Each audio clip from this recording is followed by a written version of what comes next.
This title isn't clickbait. I believe there's something which has gone unnoticed and overlooked in all the Spider-Man films and in the comic books.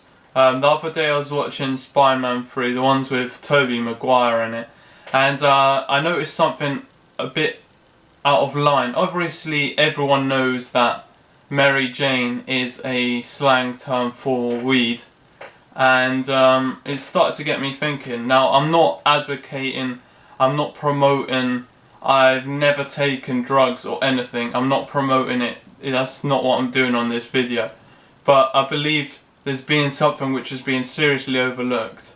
And so I was watching the film, and then Gwen Stacy comes up, her surname's Stacy, and that got me thinking. It's pretty fairly common knowledge that Stacy is a slang term for ecstasy. And then it got me thinking, and I got interested just out of curiosity, whether all the girlfriends Spider-Man has are slang terms for drugs. And it turns out every single one, I think there's 17 of them, and every single one has a slang term for a drug. Now again, I'm not advocating anything about that, but it's more the coincidence that out of, I think it's more than 17 girlfriends, every single one has a slang term for a drug. So what I've done is I've gone online, I've looked up a whole list of his girlfriends, and then I've done a search online of all the slang terms and compared them. So I'm going to go through with that list with you guys. So starting off with the most obvious one, Mary Jane. That's obviously a slang term for weed. Gwen Stacy, Stacy the surname, that's a slang term for ecstasy, as already said. Black Cat, Cat is a slang term for methamphetamine. Carly Cooper, the next one, Carly coming from Charlie, that's a slang term for cocaine. Anna Maria Marconi, Maria is a slang term for salvia divonum, which is a kind of psychoactive drug or plant. Cindy Moon, Moon is slang for mescaline. Betty Brant, which is Betty, slang term for Black Betty, is black tar heroin. Liz Allen, Lizzie, comes from, well, the short term is Lizzie, is a psychiatric drug, kind of like an antidepressant, which produces hallucinations. Deborah Whitman, the short term Debbie, that is slang term for methamphetamine. Carol Danvers, the short term Carrie, which is also cocaine. I mean, the list goes on. Sophia Chat Sandoval, Sophia A is a prescription drug not legal in the US. Kitty Pryde, Kitty from Cat, is methcaffeinone. Jean DeWolf, Wolf is PCP, which is angel dust.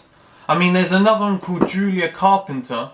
I mean, she's the only one that didn't have a slang term for drugs, but her storyline, if you look it up, she's got a storyline of where she goes around looking for these things called New You pills. And then there's another two which are called Silver Sable. I mean, I don't even need to check those out, those just sound like drug names themselves. I mean, now that we know all this, we start to create a picture and we start to realise who Peter Parker really is. I mean, let's have a look at some of his personal traits, for example. He's always tired, he's exhausted always, he's always late for class, he's always looking for fights. I mean, if that doesn't sound like a druggie, I don't know what does. But things are starting to add up in your head probably. Now that we know Spider-Man is a hardcore druggie, let's have a look let's start to drop some of the suppliers that he's maybe dealing with. So, in my mind, there are two strong possibilities. The first one, which is Harry Osborn, which is actually turns out to be his best friend, and it's no rumour that in the comic books he's actually known to have taken drugs and fall under drug addiction. In the comic books, Amazing Spider-Man 96 to 98, Harry Osborn actually becomes a drug addict and falls under drug addiction himself. So now that we know that there's some drug addicts between, well, in Spider-Man's Peter Parker's close environment, maybe he's fallen under peer pressure, maybe he's become another teenager who's fallen under drug addiction. Another one who's in that cycle. My second strong suspect is Aunt May. Even though she seems like a sweet old lady, she could be a drug-dependent drug lord who's smuggling and transferring large amounts of drugs between the New York area in a contraband network.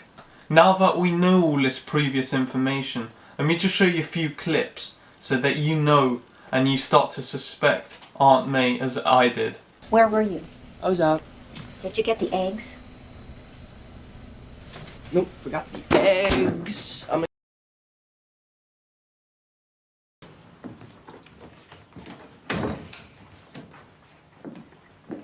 Can I fix you something? Want us living 1 second with revenge in our hearts. It's like a poison. It can take you over. Before you know it, turn us into something ugly. And you weren't ready for it.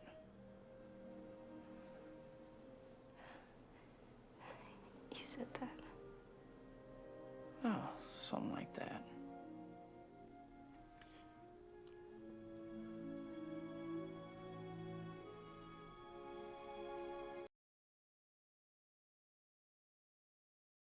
Going through Spider-Man's storylines in the past just makes me a bit more suspicious. He's had storylines where he has to deal with hallucinations, while at the same time fighting a villain called Mysterio, whose powers are to manipulate the visual image and create a false perception of reality. If that's not drug talk, then I don't know what is. And it turns out this Mysterio is part of the Sinister Six.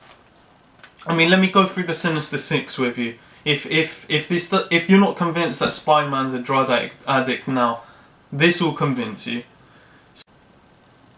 So another one of the Sinister Six is called Electro, whose power is to manipulate electricity. The Vulture, who has the ability to fly, or harness the ability to fly. Dr. Octopus, who has 4 additional arms. I mean, if that's not the sort of shit that you would come up with while you're high on drugs, I don't know what is. And Sand is made of and can control sand particles. I mean, come on!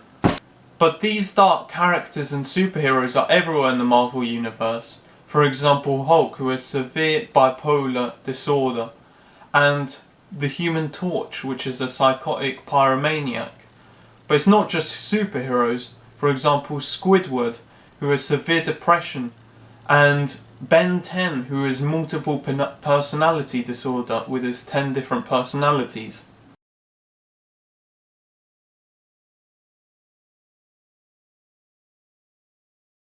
So knowing everything that we know now, let's go through maybe a clip of the movie and let's see what we think of it now that we know all this information.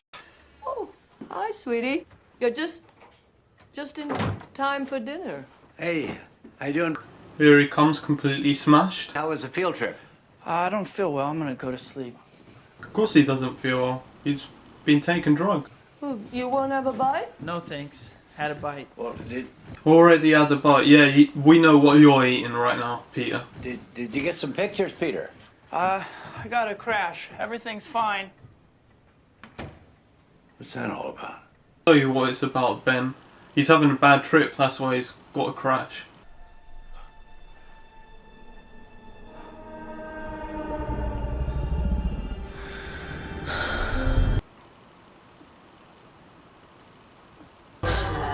Please synthesize transfer RNA to clone the entirely new genome, combining the genetic information from all these fibers into these 15 Hallucinations.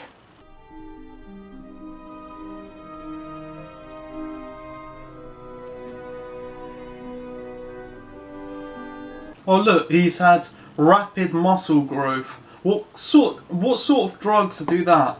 What sort of drugs do muscle growth rapidly? You're gonna be late. Right.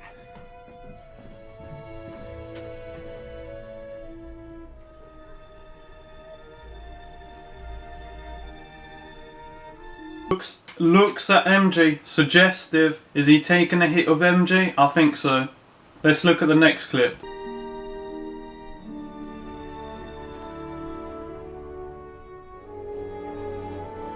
Okay. Look at that jump cut. Cuts from straight upstairs after looking at MJ straight to downstairs. We don't see what happens within that time. Sometimes it's used by directors to eliminate or edit out a certain piece of time. Now we know why.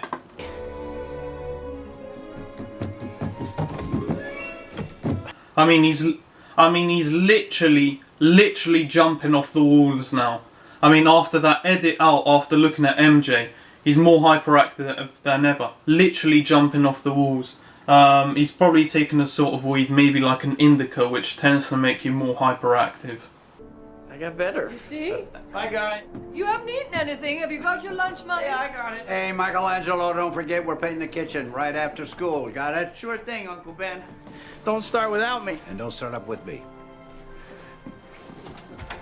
Teenagers. Raging hormones, they never change. No, sweet Ben, it's not hormones, it's drugs. But if you don't believe me, let's have a look at the next set of films, the ones after Tobey Maguire. Let's have a look at The Amazing Spider-Man and see what you think of this short clip.